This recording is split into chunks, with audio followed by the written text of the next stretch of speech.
こんにちは。おはようございますか。おはようございます。今回はね、くしゃみ動画をするのよ。くしゃみ動画ね、するの。いきます。でってれ、今日はくしゃみの魔人元気ですから。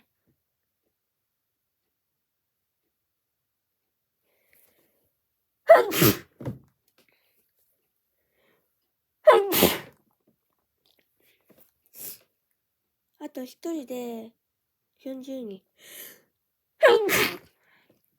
なんかもう YouTube 活動始めてから1ヶ月が過ぎたのよね。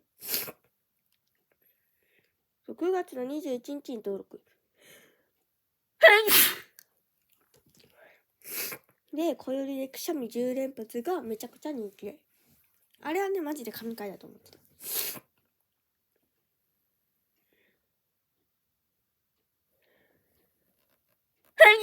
4回目かな。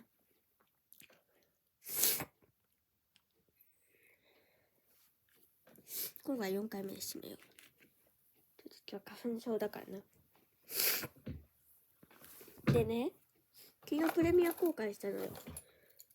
なんか現実実話ってやつ。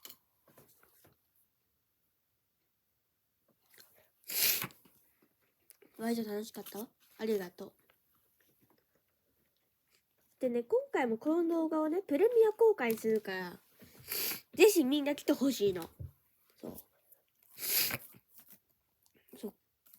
の題名とかもくしゃみとかにするから、ね。お願いね。で、くしゃみの魔人さんはですね、口笛が吹けないんですよ、口笛が。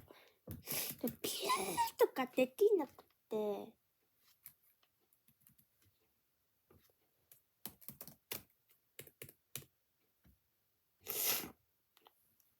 マジでありがとう、みんな。じゃあ。